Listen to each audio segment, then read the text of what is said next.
Stilicho, Roman, and barbarian. The Huns were a powerful barbarian tribe, but so were the Visigoths, barbarians who lived around the Danube River. The armies of the Western Roman Empire fought with the Visigoths, the Huns, and the barbarian tribes for years and years. Some barbarians grew to like the Roman way of life. They stopped fighting and settled down in the Roman villages. Sometimes the barbarians even switched sides and fought for Rome. One barbarian chief who switched sides married a Roman girl and settled down with her. We don't know his name, but we do know the name of his son, Stilicho. Stilicho grew up with a barbarian father and a Roman mother, but Stilicho thought of himself as a Roman, all Roman. He was a patriotic man who wanted to fight for Rome and protect Rome's land from the barbarian invaders. When he was old enough, he traveled to the city of Rome itself and joined the Roman army. He was a brave fighter and a loyal servant of the emperor. Soon, the emperor himself took notice of Stilicho. He sent Stilicho on important errands to other countries, and Stilicho fell in love with the emperor's daughter, Serena. Finally, they were married, and the half-barbarian boy had become part of the emperor's family. The emperor put Stilicho in charge of the whole Roman army. Stilicho, he said, the Visigoths had decided to try and invade Rome. I give you the job of keeping them away. Go and destroy the Visigoths. Keep Rome safe.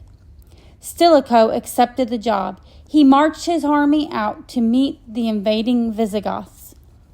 Time after time, the Visigoths and the Romans clashed in battle. Each time the Visigoths backed away, but the Roman soldiers were never able to destroy the Visigoths completely. After each battle, the barbarians went away, rested, found fresh horses and men, and returned to fight again. Soon, the Roman army was exhausted. Stilicho returned to Rome. We can never beat the Visigoths, he told the people of Rome, but if we send them 4,000 pounds of gold, they will leave us in peace. 4,000 pounds, the people protested. We will become even poorer. But if we don't send the money, Stilicho said, the Visigoths will continue to fight us, and soon they will win. Finally, the Roman people agreed. The Visigoths took their gold and retreated from Roman land. But now the Romans were poorer and hungrier than ever. They were angry with Stilicho because he had not defeated the Visigoths.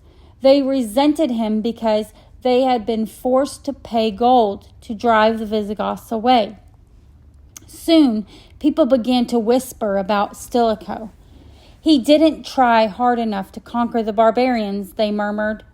He allowed them to escape on purpose. If he really wanted to, he could wipe them out. But he spared them because he's part barbarian himself. Stilicho is a traitor to Rome. It's his fault that we had to send all that gold to the barbarians. Stilicho tried to defend himself. I did my best, he said. I am a faithful, loyal servant of Rome. But our armies are weaker than they were in ancient times. No general could defeat the Visigoths. Paying them gold was our only hope. But the people of Rome paid no attention. They turned against Stilicho and demanded his execution. Even Stilicho's own army mutinied. Stilicho was afraid for his life. He ran to a nearby church to hide. Come out, his army told him. We promise that you will be safe. So Stilicho came out of the church.